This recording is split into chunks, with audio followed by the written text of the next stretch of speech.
ನೋಡ್ತಾ ಇದ್ದೀವಿ ಅಂತಿಮ ವಿಧಿವಿಧಾನಗಳು ಆರಂಭ ಆಗಿರೋದನ್ನ ನಾವು ನೋಡ್ತಾ ಇದ್ದೀವಿ. ನಾಯಕರೆಲ್ಲರೂ ಕೂಡ ಆಗಮಿಸಿದ್ದಾರೆ, ಪುಷ್ಪ ನಮನವನ್ನ ಸಲ್ಲಿಸಿದ್ದಾರೆ.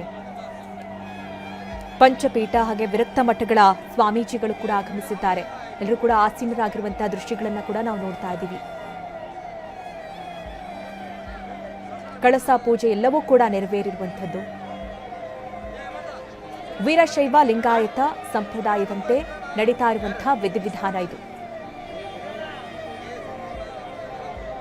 ನಾಯಕರೆಲ್ಲರೂ ಕೂಡ ಅಂತಿಮ ದರ್ಶನ ಪಡೆದು ನಮನವನ್ನ ಸಲ್ಲಿಸಿದ್ದಾರೆ. ಸರ್ಕಾರಿ ಗೌರವದೊಂದಿಗೆ ಅಂತಿಮ ವಿಧಿವಿಧಾನ ಇವತ್ತು ನೆರವೇರುತ್ತೆ.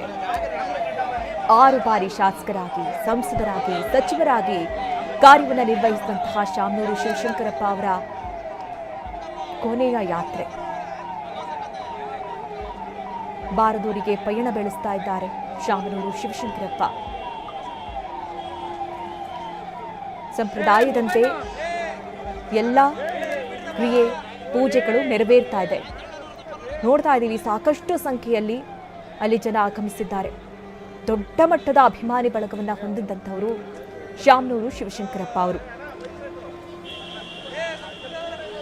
ಹೌದು, ರಾಜಕಾರಣಿಗಳಿಗೆ ದೊಡ್ಡ ಮಟ್ಟದ ಹಿಂಬಾಲಕರು, ಕಾರ್ಯಕರ್ತರು ಇದ್ದೇ ಇರ್ತಾರೆ. ಆದರೆ ಶಾಮನೂರು ಶಿವಶಂಕರಪ್ಪ ಅವರ ವ್ಯಕ್ತಿತ್ವವನ್ನ ಮೆಚ್ಚಿ, ಬರೀ ರಾಜಕಾರಣಿ ಅಂತ ಮಾತ್ರವಲ್ಲದೆ ಅವರ ವ್ಯಕ್ತಿತ್ವದಿಂದ, ಅವರ ಸಮಾಜಮುಖಿ ಕೆಲಸದಿಂದ ಅವರನ್ನ ಇಷ್ಟಪಡುವಂತಹ ದೊಡ್ಡ ಬಳಗವೇ ಇದೆ. ಹೀಗಾಗಿ ದೊಡ್ಡ ಸಂಖ್ಯೆಯಲ್ಲಿ ಇವತ್ತು ಜನ ಆಗಮಿಸಿದ್ರು. ನಾವು ನೋಡ್ತಾ ಇದ್ದೀವಿ, ಆ ಆವರಣ ತುಂಬೆಲ್ಲ ಎಲ್ಲಿ ನೋಡಿದ್ರೂ ಕೂಡ ಜನರೇ ಕಾಣಿಸ್ತಾ ಇದ್ದಾರೆ. ಅಷ್ಟು ದೊಡ್ಡ ಮಟ್ಟದ ಅಭಿಮಾನಿ ಬಳಗವನ್ನ ಶಾಮನೂರು ಶಿವಶಂಕರಪ್ಪ ಅವರು ಹೊಂದಿದ್ದಾರೆ. ನೋಡಿ, ಅಲ್ಲಿ ಬೇಕಾದಂತಹ ಎಲ್ಲ ವ್ಯವಸ್ಥೆಗಳನ್ನ ಕೂಡ ಇವಾಗಲೇ ಮಾಡಲಾಗಿರುವಂಥದ್ದು.